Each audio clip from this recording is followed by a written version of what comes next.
खिलाफ ऐसी स्थिति ना बनने पाए। अगर हम इसके प्रावधानों के लिहाज से अगर बात करें तो सबसे महत्वपूर्ण यही कि गिरफ्तार आरोपी और दोष सिद्ध अपराधियों से जुड़े रिकॉर्ड इकट्ठा कर सकेगी पुलिस। एक तरीके से पुलिस को इसका अधिकार मिला है। सजायाफ्ता किसी भी अपराध के आरोपी के शरीर का माप ले सकने की जो अधिकार है अब पुलिस को दे दिया गया है। ये अपने आप में पुलिस को मजबूत करने के लिए कहा जाए जो एजेंसीज हैं उनको मजबूत करने के तौर पे देखा जा सकता है। दोषी आरोपियों के निजी बायोमेट्रिक और बायोलॉजिकल नमूने को इकट्ठा करने का पुलिस को अधिकार दिया गया है और पुलिस अब एक नए प्रकार की जो वैज्ञानिक पद्धति है उसके आधार पर उनके सैंपलिंग कर सकती है।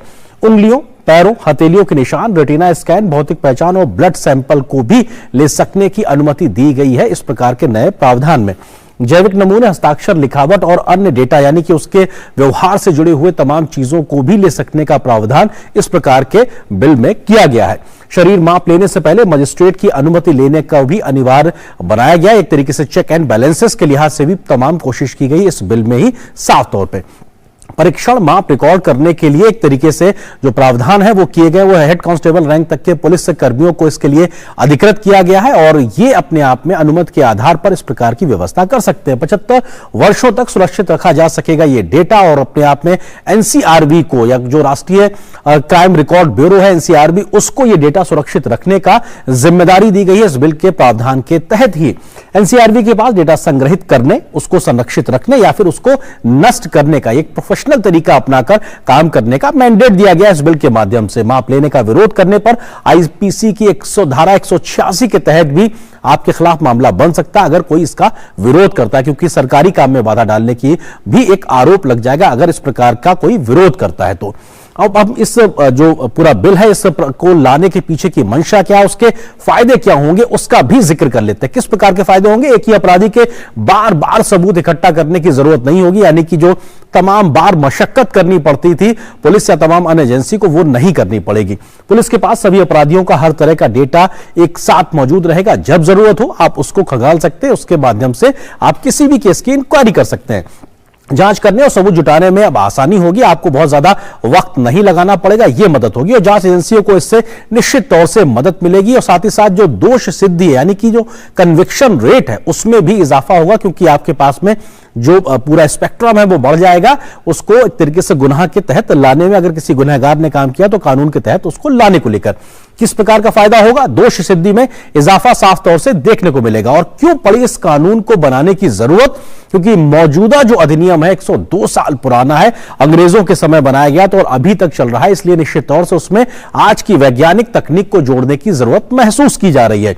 मौजूदा अधिनियम 102 साल पुराना जो कि आज की जरूरतों के मुताबिक काम नहीं करता है, इसमें नए बदलाव की जरूरत है।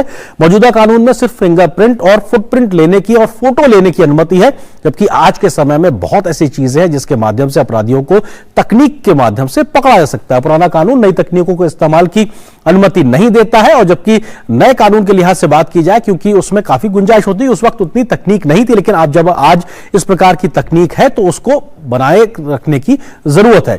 नए कानून में मापन को फिर से परिभाषित किया गया, यानी कि डेफिनेशन भी दी गई है कि आखिर परिभाषा क्या होगी माप को लेकर, वो भी लिखा गया है। पुराना कानून सीमित वर्ग के लोगों के लिए लागू था, जबकि नए कानून का जो दायरा है उसको बढ़ाया गया है। यह भी अपने आप में दिखाता है किस तरीके से जरूरत है।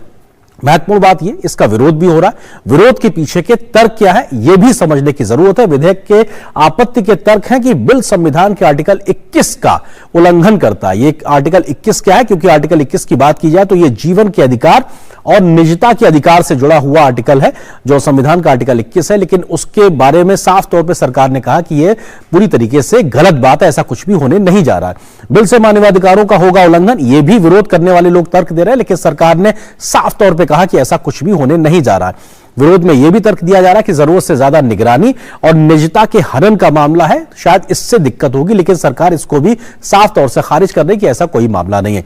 एक तर्क यह भी दिया जा रहा है कि हेड कांस्टेबल रैंक तक के पुलिस कर्मियों को अधिकृत किया गया है, इससे शायद दिक्कतें होंगी, व्यवहारिक दिक्कतें होंगी।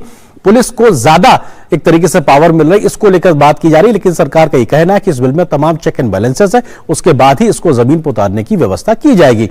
एनसीआरबी को अन्य एजेंसियों के साथ रिकॉर्ड साझा करने का भी अधिकार होगा, और जो कि ये साझा करेंगे तमाम डेटा, तो निश्चित तौर से इसको लेकर भी तमाम विरोध करने वाले कह रहे हैं कि तमाम जब एजेंसीज के पास इस प्रकार के रिकॉर्ड होंगे तो शायद इसका दुरुपयोग हो सकता है। लेकिन सरकार का कहना है कि बहुत सोच समझ के व्यवहारिक तरीके से तय करने के बाद इस प्रावधान को लाने की व्यवस्था की जा रही है। लेकिन इसके विरोध के क्या तर्क है, सरकार के पक्ष में किस प्रकार से फायदे की बात कर रही है, इस पर हम करेंगे विस्तार से चर्चा। फिलहाल एक छोटे से ब्रेक के लिए रुकते हैं।